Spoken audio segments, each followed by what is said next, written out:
Uno de los temas que ha concitado toda la atención de la prensa en este último tiempo en nuestra ciudad, y bueno, y me parece que en todo Chile, ha sido el alto número de suicidios que se han producido. Ahora, los porqués, qué sucede detrás de estas personas, justamente estamos acá con la psicóloga Lucila Pizarro, quien también es jefa del Departamento de Salud Mental del Servicio de Salud de Iquique, para un poco poder intentar dilucidar de qué se trata esta situación. ¿Cómo estás, Lucila? Bien, gracias, Karim.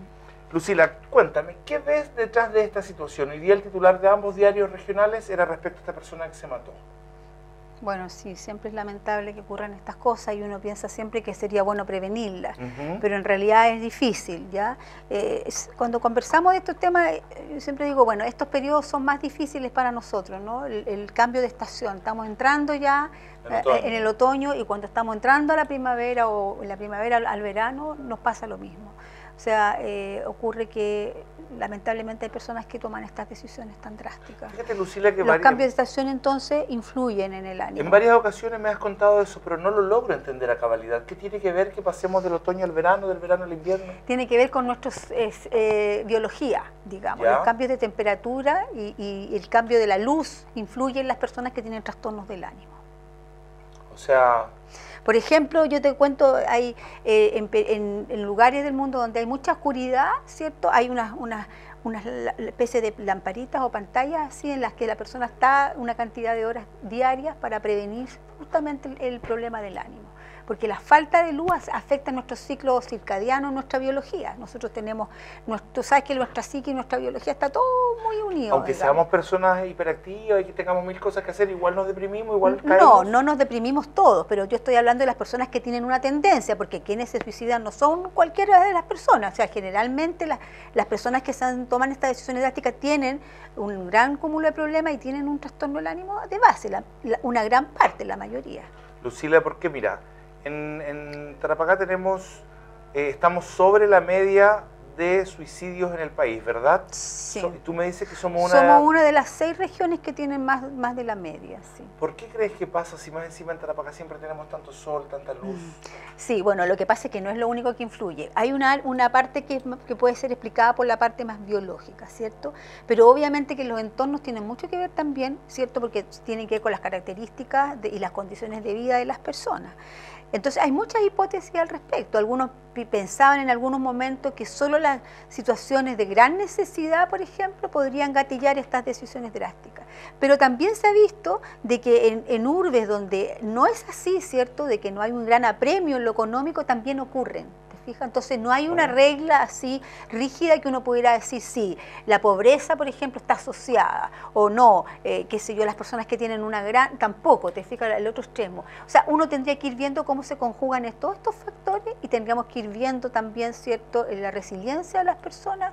Y eso es un mapa complejo, o sea, no es tan fácil poder decidir porque si no ya habrían políticas públicas que dirían ya esto, entonces se acabaría con el problema, no es tan fácil encasillarlo. Lucila, cuando nosotros sabemos, o sea, cuando sabemos de algún suicidio, la gente normalmente, quienes conocían a esta persona que se mató, comienzan a decir, pero ¿cómo no me di cuenta que tenía este problema? ¿Cómo no me dijo que tenía esta otra situación, este problema económico, esta pena de amor, etcétera, etcétera?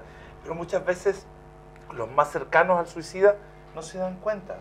¿En qué podemos poner la atención nosotros para darnos cuenta si alguien de nuestro entorno cercano se quiere matar?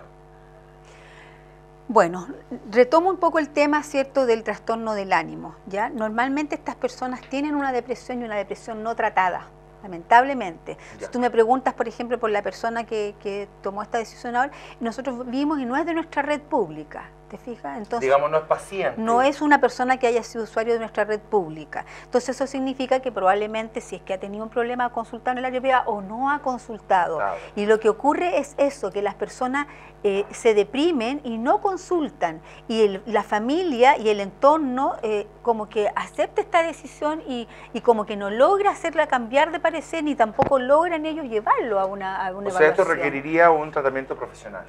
Bueno, claro, o sea, las depresiones depresiones, pues no lo hagáis, no lo hagáis. No, las depresiones son una enfermedad que tiene un tremendo impacto en la población y que uno no las debiera mirar con ligereza. O sea, las depresiones hoy día, además, ha aumentado mucho esta prevalencia en la ciudad. Entonces, es importante que estemos atentos y que las personas que rodean a estas personas sean capaces de convencerlas, ¿cierto?, de ser evaluadas y de hacerse los tratamientos que corresponden. A lo mejor no siempre van a ser fármacos, pero requieren tratamiento. Ahora, uno puede prevenir eso, ¿no? Uno puede influir sobre eso. ¿El tratamiento sería, según tú, cuál sería el ideal? ¿Una psicoterapia? Dependiendo del tipo de trastorno depresivo, ¿no? Ya, depende. Claro, sí, porque en principio uno va a intentar siempre que la persona sin medicación salga adelante y apelando a sus recursos, ¿cierto? Y a lo mejor con una buena ayuda terapéutica inicial. Puede ser que si es un trastorno leve, digamos, que tiene que ver a lo mejor con una experiencia de vida difícil, a lo mejor, ¿cierto?, que es como reactivo, uno pudiera removerlo en rápido, o sea, en corto tiempo y a lo mejor sin medicación. Pero cuando la evaluación, ¿cierto?, médica dice que efectivamente está muy comprometido desde el punto de vista biológico, que ya hay una biologización del trastorno, o sea, que hay un trastorno, por ejemplo, del sueño, de la alimentación, de que hay ideación suicida, por ejemplo, eso no puede quedar sin tratamiento y completo. El tratamiento completo es que las personas tengan un tratamiento farmacológico, tengan una psicoterapia, tengan también trabajo, digamos, o sea, que se les ayude, ¿cierto?, a vincularse y a revincularse de nuevo con sus redes, porque el aislamiento es lo peor. Lucila, cuando alguien comienza a decirte, oye, me quiero matar, ¿hasta qué punto uno debe hacerle caso o no? Mira, yo sé que culturalmente la gente a veces trata en forma peyorativa a quienes son como más histriónicos y que externalizan, ¿cierto?, exteriorizan estos sentimientos y que muchas veces dicen, sí, es puro show. La verdad es que yo siento que todo lo que tiene que ver con esto, que puede ser quitarse la vida, uno debe tomarlo en serio. No debiera ser, digamos, descalificatorio con ese tipo de síntomas. ¿Pero qué hace el familiar? A veces hay personas que han hecho, por ejemplo, te cuento un ejemplo, fármaco, ya que es como lo más recurrente y que lo que la gente tiende como a minimizar y decir, sí, se va a tomar una pastilla, no va a pasar nada, digamos.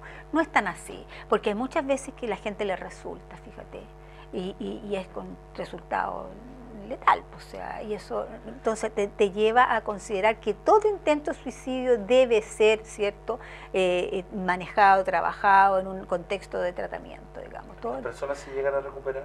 Cuando Sí. intentan suicidarse en serio una vez y no resultó. Sí, claro. No, Porque no es una cosa que tú quieras hacer, porque sí, tiene un trasfondo. En realidad, por ejemplo, que te cuelgas y se te rompió la viga y te caíste, entonces no te suicidaste. Bueno, a lo mejor pero esa claramente persona, quisiste hacerlo. Claro, pero a lo mejor esa persona en esa experiencia que como que tuvo la posibilidad de devolverse, ¿no? Yo creo que eso la hace reflexionar muchas veces y la remece y a lo mejor busca ayuda. Y eso es lo importante. O quien encuentra a alguien y evita que alguien tome una decisión tan drástica, también significa que esa persona tiene que acompañarla y tiene que hacer que consulte, te fijas, porque le puede resultar. Y entonces después nos vamos a lamentar. Yo creo que todo intento de suicidio debe ser considerado, debe ser atendido, debe ser manejado profesionalmente. No es lo mismo el intento de suicidio que la ideación suicida, ¿ya? Porque a veces la persona puede pensar así a la pasada, sin tener una planificación. Entonces uno hace como una gradiente en la importancia de esto. Pero si esa persona está en un contexto de tratamiento, el profesional se va dando cuenta cuando esto partió siendo una ideación y ya pasó a ser un intento porque lo intenta de verdad y ya empieza a haber una planificación. Entonces eso quiere decir que se está haciendo cada vez más grave y que no tenemos que esperar a que se produzca, digamos, el hecho final. Hay que intervenir antes. Lucila, ¿cuáles son las razones por las cuales uno más se mata? ¿Por dinero, por amor, por salud? Cuando te dicen te vas a morir porque tienes un cáncer, ¿cuáles crees tú que son las cosas más impactantes o es un cúmulo de cosas? Sí, yo diría que no es solo un problema. Lamentablemente las personas que toman esta decisión es cuando se ven abatidas, agobiadas por múltiples factores y problemas, porque empiezan a tener esta sensación de que no son capaces, esta sensación de abatimiento, de que no son eficaces, de que no saben hacer nada bien, de que todo les va mal, de que nada les resulta. Te fijas que es una cosa como que engloba toda la vida.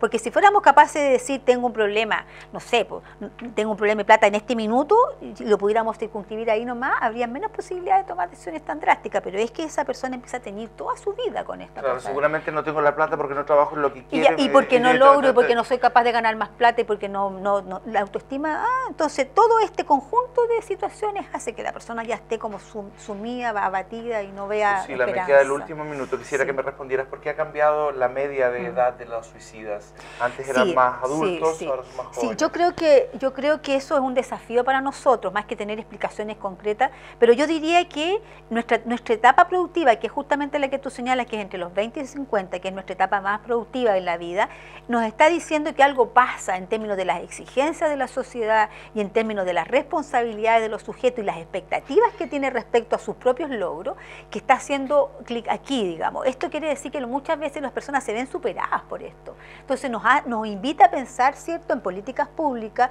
sobre todo también en políticas del trabajo, las condiciones de trabajo de las personas, porque es en ese periodo de la vida es donde más ocurren los suicidios. Entonces, ahí donde la presión. Yo creo que uno de los factores es la presión, las expectativas, bueno, a lo mejor esta cosa exitista, consumista, ha influido mucho, ¿no? Entonces, habría que preocuparse también, como te digo, de las condiciones laborales de estas personas, en estos tramos, porque es ahí también donde uno pasa la mayor parte del tiempo diario, ¿no? Es ahí, en su trabajo. Gracias, Lucila, por haber estado con nosotros y tan genial explicación. Nosotros vamos a una pausa y volvemos de inmediato con Iquique al Día.